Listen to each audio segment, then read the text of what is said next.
বর্ষার প্রথম থেকে এই পানি ঘরের দুঘরে, আমরা ঘর তো নাই বাড়িতেছি না, পারতেছি না, উজু গোসল করতে পারি না, নামাজও যাইতে পারি না, মসজিদও যাইতে পারি না।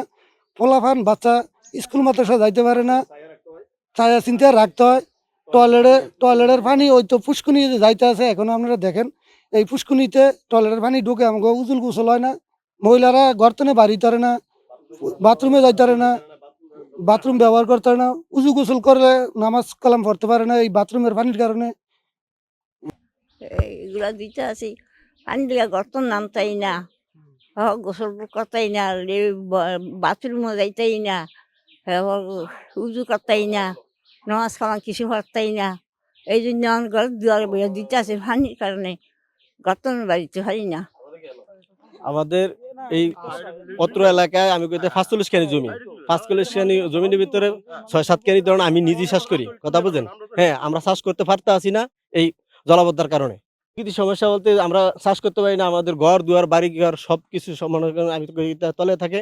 হ্যাঁ, স্কুলে আমি তো বাচ্চা ফলানো মনে যাইতে পারে না। ডায়রিয়া ও পানি শূন্যতায় কোটি মানুষের জীবন বাঁচাতে ও জীবনকে এগিয়ে নিতে নতুন প্যাকে এসএমসি ওর স্যালাইন। এই বিলটা আজকে দীর্ঘ ৮ থেকে ৯ বছর ধরে বর্ষা মৌসুমে কোনো চাষ হইতে আছে না, পানি নিষ্কাশনের কোনো জায়গা নেই। পানি যে নিষ্কাশন হবে, পানির নিষ্কাশনের কারণে আজকে ৯ বছর ধরে ৭০ থেকে ৮০ একর জমি পুরো বর্ষার জন্য খিল থাকে।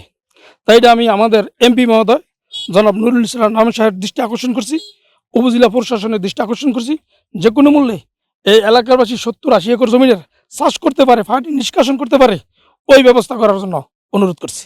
এখানে ভাই আমরা অনেক কষ্ট করিয়া বসবাস করি, আমাকে এখানে পানি আজ ৮ বছর ধরে এরকম জমানো থাকে। আমরা কোনো সব পোলাপান নিয়ে বাচ্চা কাচ্চা নিয়ে খুব সমস্যা আছি, আমরা কোনো গায়ে গৃহস্থী করতে পারতেছি না, আমরা খুব অসহায়ের ভিতরে আছি। এখন আমরা নয়ন মেয়ারে জনগণে ভোট দিয়া এমপি বানাইছে, এখন জনগণে সুযোগ সুবিধা এমপি দেখতে হইব। এখন হ্যাঁ যদি আমাকে এটা যদি না দেখে, আমাকে একটু যদি সহযোগিতা না করি, আমরা কিভাবে বাঁচবো? আমাকে একটু বাঁচার জন্য একটু সুযোগ দিতে কোন। আমরা আজ ৭-৮ বছর ধরিয়া আমরা বর্ষা আইলে এই পানির ভিতরে বসবাস করি, পোলান সালান লইয়া নাইনাতকুল লইয়া।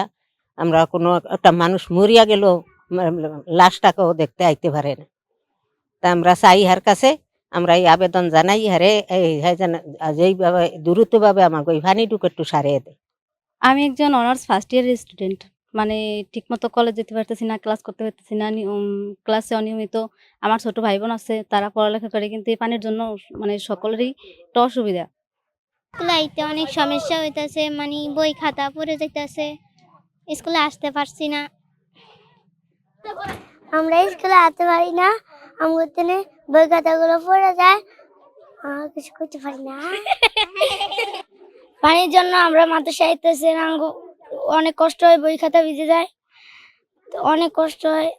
আজকে অনেক দিন ধরে বাচ্চারা ঠিকমতো ক্লাসে আসতে পারতেছে না, সময় মতো ক্লাস করতে পারতেছে না। আজকে এই পানির কারণে বাচ্চাদের ক্লাস করতে খুবই বেগত ঘটতেছে। এরকম হইতেছে বাচ্চারা আসতে গিয়ে পানিতে পড়ে ভিজা যাইতেছে, পুরো শরীর ভিজা যাইতেছে, ক্লাস করা সম্ভব হচ্ছে না, আবার বাড়ি চলে যাচ্ছে। তো এইভাবে আমাদের আজকে অনেক দিন আমরা কষ্ট করতেছি, বাচ্চারা ঠিকমতো ক্লাসে আসতে পারতেছে না। হ্যাঁ, বাচ্চাদেরকে পড়াশোনা আমরা করাইতে পারতেছি না। এর দ্বারা বাচ্চাদের শিক্ষায় ব্যাঘাত ঘটতেছে। এটার কোনো নিস্তারও হচ্ছে না, সরকারিভাবে কোনো অনুদানও আসতেছে না, বা ওনারা এটার দিকে কোনো ভ্রুক্ষেপ করতেছে না, দেখতেছে না। তো আমরা চাই যে আপনাদের সংবাদের মাধ্যমে আমাদের এটার একটা সুন্দর সলিউশন দেওয়া দরকার।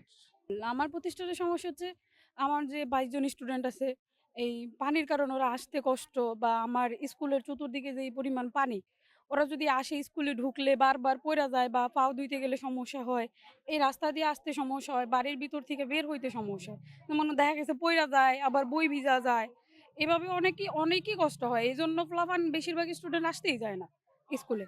এখন সমস্যা তো পানি নামতেছে না, বা পানি বেশি থাকতেছে, এই জন্য বেশি সমস্যা হইতেছে। আমরা দীর্ঘ ৮-৯ বছর পর্যন্ত এই মাদ্রাসার ছাত্রদেরকে নিয়ে এই পানির ভিতরে লেখাপড়া কষ্ট হইতেছে।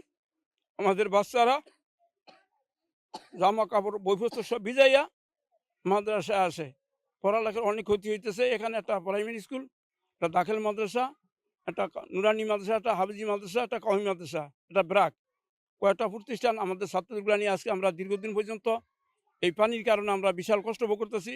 মুসল্লিরা উজু করতে পারতেছে না, পায়খানা প্রস্রাবের পানি আসিয়া পুষ্করি সব ভরি একাত্র হয়ে যায়, টিউবওয়েলের পানিতে ভিড় ভরিয়া জায়গা ছাত্রদের।